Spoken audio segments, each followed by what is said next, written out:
بسم الله الرحمن الرحيم. الحمد لله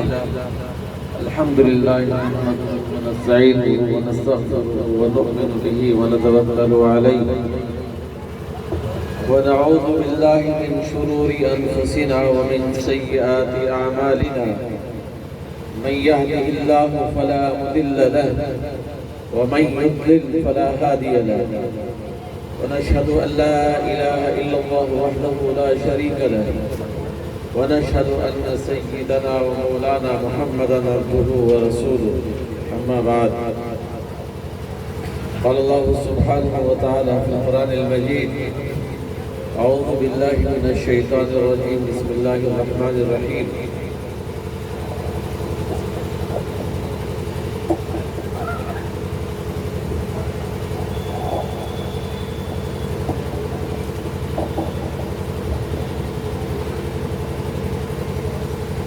يا أيها الذين آمنوا أطيعوا الله وأطيعوا الرسول. وقال النبي صلى الله عليه وسلم: لا يؤمن أحدكم حتى أكون أحب إليه من ماله وولده والناس أجمعين، أو كما قال عليه الصلاة والسلام. اسٹیج پر تشریف فرما علماء اعظام، ائمہ کرام، شعراء اعظام، سامعین اعظام، آپ کے یہاں مرکزی اصلاح معاشرہ کمیٹی کے زیر اہتمام اور مولانا نسیم الحق قاسمی صاحب جنرل سیکریٹری مرکزی اصلاح معاشرہ کمیٹی کے زیر انتظام شاندار نورانی مجلس منعقد کی جا رہی ہے. سب سے پہلے میں ان کو، ان کے احباب کو، تمام حضرات کو مبارکبادی پیش کرتا ہوں کہ آپ حضرات انتہائی خوش قسمت و سعادت مند ہے کہ اس اجلاس کی نسبت سیرت النبی صلی اللہ علیہ وسلم سے اور اصلاح معاشرہ سے ہے. اصلاح معاشرہ بھی سیرت النبی کا ایک حصہ ہے. سیرت النبی اللہ کے رسول صلی اللہ تعالیٰ علیہ وسلم کی زندگی کے احوال، آپ کے اقوال، آپ کے اعمال، آپ کے افعال، وہ ساری چیزیں جو دنیا اور آخرت کی کامیابی کا ذریعہ ہے، اسی کا ایک حصہ اصلاح معاشرہ بھی ہے. اور اصلاح معاشرہ خود اپنے آپ میں بہت وسیع موضوع ہے، جس کے پلیٹ فارم سے آپ کے اس علاقے میں مولانا نسیم الحق قاسمی صاحب خدمات انجام دے رہے ہیں. اور میں سمجھ رہا ہوں کہ وہ اپنے آپ میں خود اتنے شاندار مقرر ہیں کہ وہ خود ہی الحمدللہ اس مجمع کو اور اس مجلس کو اپنے ناصحانہ کلمات سے اور اپنے بیان کے اچھے انداز سے آپ لوگوں کو محظوظ کر سکتے تھے، لیکن ان کی محبت اور انتہائی تعلق کی بات ہے کہ انہوں نے ہمیں حکم کیا اور ان کے حکم پر ہماری یہاں پر حاضری ہوئی. دیکھیے، آپ کی اس مجلس کا تعلق دو عنوانوں پر ہے: سیرت النبی اور اصلاح معاشرہ. اصلاح معاشرہ یقیناً ہونا چاہیے. سیرت النبی یعنی نبی پاک صلی اللہ تعالیٰ علیہ وسلم کی ذات گرامی سے متعلق مجلس منعقد کی جائے. اللہ کے بعد اگر کسی کا مقام ہے شعراء اعظام سے آپ حضرات نے نعت نبی سنی اور نظم بھی سماعت فرمائی، جنہوں نے ایک سما اور ایک ماحول بنایا. دنیا اور آخرت کی کامیابی اللہ اور اس کے رسول کی اطاعت میں ہے. یا ایھا الذین آمنوا اطیعوا اللہ واطیعوا الرسول. اور جو حدیث میں نے آپ کے سامنے پڑھی کہ کوئی بھی شخص اس وقت تک مومن کامل نہیں ہو سکتا جب تک کہ اس کے دل کے اندر اپنے والدین، اپنی اولاد اور دنیا کی تمام چیزوں سے زیادہ محبت اللہ کے رسول کی نہ ہو جائے. لا یؤمن احدکم حتی اکون احب الیہ من والدہ وولدہ والناس اجمعین، تمام انسانوں سے زیادہ، اپنے والدین سے زیادہ، اپنی اولاد سے زیادہ، اور اس دنیا کی ہر ایک چیز سے زیادہ محبت اللہ کے رسول سے ہو، تب جا کر کے اس کا ایمان مکمل ہوگا، ورنہ مومن کامل نہیں ہو سکتا ہے۔ اللہ کے رسول صلی اللہ علیہ وسلم دنیا میں تشریف لائے اور آپ تمام انبیاء علیہ السلام کے آخر میں بظاہر تشریف لائے، لیکن آپ امام الانبیاء ہیں، تمام انبیاء علیہ السلام کی امامت آپ نے فرمائی ہے۔ جب آپ معراج پر تشریف لے گئے بیت المقدس کے اندر، حضرت آدم علیہ السلام سے لے کر اور نبی آخر الزمان رسول اللہ صلی اللہ علیہ وسلم کے زمانے تک آپ سے پہلے جتنے انبیاء علیہ السلام دنیا میں تشریف لائے، سب کی امامت آپ نے فرمائی، سب نے آپ کے پیچھے آپ کی اقتداء میں نماز ادا کی بیت المقدس کے اندر۔ اس کے بعد آپ آسمانوں پر اور عرش معلیٰ پر تشریف لے گئے۔ آپ کا مقام اور مرتبہ آپ ہر جگہ سنتے ہیں، نعت کے ذریعے سے، تقریروں کے ذریعے سے، کہ اللہ کے بعد ایک ایمان والے کا یہ یقین اور اعتقاد ہے کہ اللہ رب العزت کے بعد اگر کسی کا مقام اور مرتبہ ہے تو رسول اللہ صلی اللہ علیہ وسلم کا مقام اور مرتبہ ہے۔ ہم خوش نصیب ہیں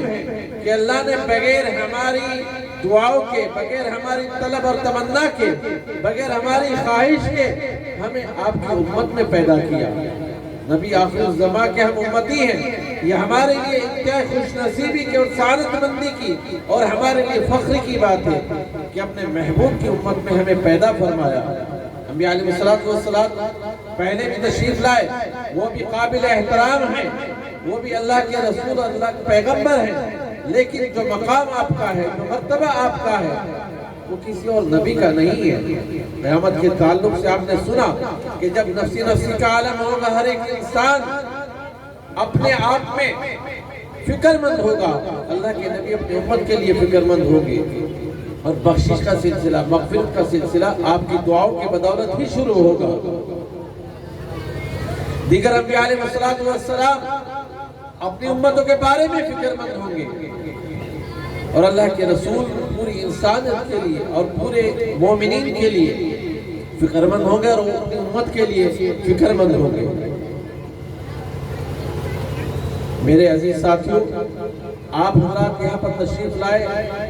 اور علماء کرام کے بیانات سن رہے ہیں۔ آپ کے دل کے اندر یہ ہونا چاہیے کہ ہم جس مجلس میں بیٹھے ہوئے ہیں وہ مجلس بہت اعلیٰ اور افضل ہے، نبی پاک صلی اللہ علیہ وسلم کی سیرت سے منسوب ہے یہ مجلس۔ یہاں سے ایک ایک بات اپنے دل میں بیٹھا کر کے لے کے جائے کہ ہمیں اس کے اوپر عمل کرنا ہے، خالی سننے کے لیے نہیں آئے۔ اللہ کے رسول کا کیا مقام ہے، کیا مرتبہ ہے، وہ تو دور کی بات ہے۔ جن لوگوں نے اللہ کے رسول کی صحبت کو حاصل کر لیا، جو صحابی کہلاتے ہیں، جن کا مقام صحابیت کا ہے، ان کا یہ مقام، یہ مرتبہ، یہ فضیلت ہے کہ آپ کے بعد، صحابہ کے بعد، آج کے زمانے کا کوئی مجدد ہو، کوئی کتنا ہی بڑا بزرگ اور اللہ والا ہو، کتنے ہی نیکیاں کرنے والا ہو، اس کا وہ مقام جو صحابہ اللہ کے راستے کے لیے نکلتے تھے اور جہاد کرتے تھے، اور جس گھوڑے پر سوار ہو کر کے جاتے تھے، راستے میں سے جو دھول اس کے گھوڑے کی ناک میں لگ جاتی تھی، آج کے زمانے کا بزرگ اس دھول کے برابر بھی نہیں ہو سکتا، کیونکہ انہوں نے اللہ کے رسول کو اپنی آنکھوں سے دیکھا ہے، زیارت کی ہے، اللہ کے رسول کے زمانے مبارک سے ملی ہوئی احادیث مبارکہ کو بغیر کسی واسطے کے اپنے کانوں سے سنا ہے۔ ان کا یہ مقام اور مرتبہ ہے صحابہ کرام کا۔ میرے عزیز ساتھیوں، اللہ کے رسول صلی اللہ علیہ وسلم سے محبت ہمارے ایمان کا حصہ ہے، آپ کی اتباع اور اطاعت ہماری مغفرت کا ذریعہ ہے۔ اگر آپ نے اللہ کے رسول کی اطاعت نہیں کی تو خالص محبت آپ کا ظاہر کر دینا یہ جھوٹ ہوگا۔ اس لیے کہ جس انسان کو جس سے محبت ہوتی ہے اس کی ہر ایک چیز سے محبت ہوتی ہے. اگر ہمیں رسول اللہ سے محبت ہے تو ہمیں رسول اللہ کے طرز زندگی سے بھی محبت ہونی چاہیے. آپ نے کیسی زندگی گزاری, آپ نے کس طریقے کے کپڑے پہنے, آپ نے کیسے تربیت کی اپنی امت کی, اپنے خاندان کے لوگوں کی کیسے اصلاح کی ہے, آپ نے کیا کھانا پسند کیا ہے, آپ نے کس طریقے سے لوگوں کے ساتھ برتاؤ کیا, آپ کے معاملات کیسے تھے, آپ تجارت کیسے کرتے تھے, آپ پڑوسیوں رشتہ داروں کے ساتھ کس طریقے کا برتاؤ کرتے تھے. ہمیں رسول اللہ صلی اللہ علیہ وسلم کی زندگی کے تمام احوال کو جان کر کے ان کے مطابق اپنی زندگی کو گزارنا ہوگا, تب ہم یقیناً اپنی محبت کے دعوے میں سچے ہوں گے. اللہ کے رسول سے محبت ہر ایک ایمان والے کو ہے اور ہونی چاہیے, لیکن آپ کے اطاعت بھی ضروری ہے. یا ایھا الذین آمنوا اطیعوا اللہ واطیعوا الرسول, اللہ نے قرآن پاک کے اندر فرمایا کہ اللہ اور اس کے رسول کی اطاعت مومنین کے لیے لازمی اور ضروری ہے. حکم ہے کہ آپ اطاعت کرو, اللہ اور اس کے رسول کی فرما برداری کرو. اللہ کے رسول کی اطاعت میں اور اس کی محبت میں ہماری بخشش ہے, ہماری دنیا اور آخرت کی کامیابی ہے. حضرت عمر رضی اللہ تعالیٰ عنہ جیسی شخصیت, اللہ کے رسول صلی اللہ علیہ وسلم سے محبت اور عقیدت, ہمارے بزرگوں کے واقعات اور اللہ کے رسول صلی اللہ علیہ وسلم سے انسیت کے واقعات. آپ نے مولانا نصیب الحق صاحب سے سنا ہے کہ اللہ کے رسول صلی اللہ علیہ وسلم کی غلامی کا نتیجہ کیا ہے. جو شخص اللہ کے رسول کا غلام واقعتاً ہو جاتا ہے, پوری دنیا اس کی غلام ہو جاتی ہے. جو اللہ کے رسول کے اطاعت کرنے والا ہوتا ہے, دنیا کے ہر چیز اس کے تابع ہو جاتی ہے, اس کی مطیع و فرما بردار ہو جاتی ہے. ہم نے اپنے آپ کو اللہ اور اس کے رسول کا مطیع فرما بردار بنا لے, ساری دنیا آپ کی مطیع فرما بردار بن جائے گی. آج جو اعتراضات ہوتے ہیں, ہماری اولاد نافرمان ہے, ہماری بیوی نافرمان ہے, یا ہمارا شوہر نافرمان ہے, اس کی سب سے بڑی وجہ ہے ہم خود نافرمان ہیں. ہم اللہ اس کے رسول کے فرما بردار نہیں ہیں. آپ اللہ اس کے رسول کی فرما برداری اختیار کر لیں, ساری وہ نافرمانیاں کرنے والے آپ کے تابع ہو جائیں گے, آپ کی اطاعت کرنے والے ہو جائیں گے. حضرت عمر رضی اللہ تعالیٰ جیسی شخصیت جن کا مقام اور مرتبہ یہ ہے کہ اللہ کے رسول نے جن 10 صحابہ کو جنت کے اندر, دنیا کے اندر جنت کی خوشخبری دی تھی, عشرائے مبشرہ, ان میں حضرت عمر رضی اللہ تعالیٰ جیسی جلیل قدر شخصیت بھی ہے. اسلام سے پہلے بھی آپ کا ایک مقام تھا, ایک مرتبہ تھا اور ایک رعب تھا, اور آپ کا ایمان اللہ کے رسول کی بدولت ہے. اللہ کے رسول نے دعا فرمائی کہ اللہ حضرت الہ العالمین ابو جہل یا عمر کے میں سے جو آپ کو زیادہ پسند ہے, ایمان کی دولت سے سرفراز فرما کر کے ایمان کو قوت عطا فرما, مومنین کو قوت عطا فرما. تو اللہ کے رسول کی یہ دعا قبول ہوئی تھی کہ وہ شخص جو اللہ کے رسول کو قتل کرنے کے ارادے سے نکلا تھا, گھر سے یہ ارادہ کر کے نکلے تھے کہ آج میں اس شخص کا خاتمہ کرنے جا رہا ہوں جو لوگوں کو اللہ کی باتیں بتاتا ہے, آخرت کی باتیں بتاتا ہے, لیکن خود ان کا دیوانہ ایسے ہوا اور ایسے اللہ کی محبت اور عشق میں مگن ہوا کہ اللہ نے اس عشق اور محبت کی وجہ سے, اللہ کے رسول کی اطاعت اور فرما برداری کی وجہ سے وہ مقام اور مرتبہ دیا. اللہ کے رسول نے فرمایا لو کان بعدی نبی لکان عمر, اگر یہ نبوت کا سلسلہ ختم نہیں ہوا ہوتا, میرے بعد میں کوئی نبی آنے والا ہوتا, تو یہ مقام اور مرتبہ عمر کا تھا کہ عمر نبی بن گئی. یہ مقام کیسے ملا؟ اللہ کے رسول سے اطاعت اور محبت اور فرما برداری کے نتیجے میں. اللہ کے رسول کے جو دشمن تھے, ایمان لانے کے بعد کسی لمحے یہ چیز ان کو بالکل بھی برداشت نہیں تھی کہ اللہ کے رسول کو ایک لمحے کے لیے بھی تکلیف پہنچے, یا اللہ کے رسول کی صلی اللہ علیہ وسلم کو کوئی تکلیف یا پریشانی کسی طرح کی لاحق ہو جائے. حضرت عمر رضی اللہ تعالیٰ جب آپ کو خنجر مارا گیا, آپ کی پسلیوں سے خون بہ رہا تھا, طبیب کو اور معالج کو بلایا گیا, حکیم نے اور طبیب نے کہا اے امیر المومنین, حضرت عمر رضی اللہ تعالیٰ کی بڑے فضائل اور برکات, آپ کا مقام میں نے بتایا کہ جن کے بارے میں اللہ کے رسول نے فرمایا میرے بعد اگر کوئی نبی ہوتا تو عمر ہوتے. اب ایک مقام تھا, ایک مرتبہ تھا, جنہوں نے اپنے زمانے کے اندر انصاف کا وہ نظام قائم کیا جو آج تک چلا آ رہا ہے, عدالت کا نظام. بڑے منصفانہ انداز میں آپ نے اپنی حکومت کو چلایا, غریبوں کی خیال کرنا, اور تمام رعایا کا رات میں گھوم کر کے حالات سے واقف ہونا اور ان کی پریشانی کو دور کرنا۔ حضرت عمر رضی اللہ تعالیٰ کو جب خنجر مارا گیا آخری زمانے میں کہتا ہوں، اس لیے میں مثال دے رہا ہوں کہ ہم لوگ اللہ اور اس کے رسول سے محبت کا دعویٰ کرتے ہیں، لیکن ہماری بدعمالیاں، ہماری نافرمانیاں، ہمارے رات دن کے گناہوں کا ابتلا ہمیں یہ احساس تک نہیں دلاتا کہ کبھی ہم محاسب ہو جائیں اپنے گیرے باروں میں جا کے، کہ ہم یہ دعویٰ کرتے ہیں کہ اللہ کے ماننے والے ہیں، اللہ کے رسول سے محبت کرنے والے ہیں، کیا ہم ان کی فرما برداری کر رہے ہیں کہ نہیں؟ ہمارا ایمان کتنا پختہ ہے، ہمارا ایمان کتنا مضبوط ہے، ہمیں اس سے فکر لینی چاہیے۔ حضرت عمر رضی اللہ تعالیٰ جیسا جلیل القدر صحابی، جن کا یہ مقام اور یہ مرتبہ، اللہ نے جن کے فضائل سے ان کو نوازا، اللہ کے رسول صلی اللہ علیہ وسلم کی صحبت سے ان کو یہ مقام ملا اور یہ مرتبہ ملا کہ آپ حضرت ابوبکر کے بعد دوسرے خلیفہ ہیں، خلیفۃ المؤمنین ہیں۔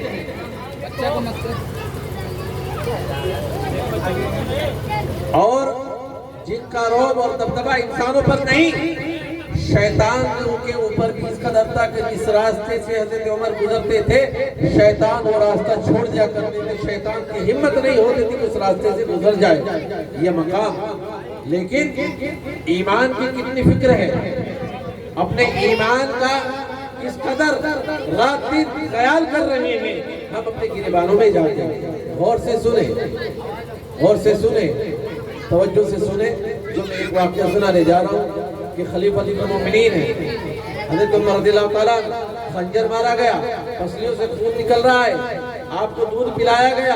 دودھ بھی زخم کے ذریعے سے باہر نکل رہا ہے، طبیب کہہ رہا ہے کہ آپ کا آخری وقت ہے، جو وصیت کرنی ہے کر دیجئے۔ اپنے بیٹے عبداللہ کو بلاتے ہیں کہ عبداللہ کو بلاؤ۔ حضرت عبداللہ ابن عمر رضی اللہ تعالیٰ کو بلایا گیا۔ یہ وہی حضرت عمر ہیں کہ جنہوں نے اپنے بیٹے کو بھی انصاف کا تقاضا پورا کرنے کے لیے اپنے بیٹے کی رعایت نہیں کی تھی، ان کو بھی کوڑے لگائے تھے، سفارشیں کی گئی اور جو ان سے لغزش ہوئی اس پر توبہ بھی کی گئی، لیکن کہا نہیں، اگر میں اپنے بیٹے کو چھوڑوں گا تو دوسروں کے ساتھ کیسے انصاف پورا کر پاؤں گا۔ حضرت عمر رضی اللہ تعالیٰ نے اپنے بیٹے کو عبداللہ کو بلایا، کہا چونکہ طبیب یہ کہہ رہے ہیں کہ میں اس زخم سے اور جو میرے کو چوٹ پہنچائی گئی ہے اس سے ابھر نہیں پاؤں گا، میرا آخری وقت ہے، تو ایک بات یاد رکھنا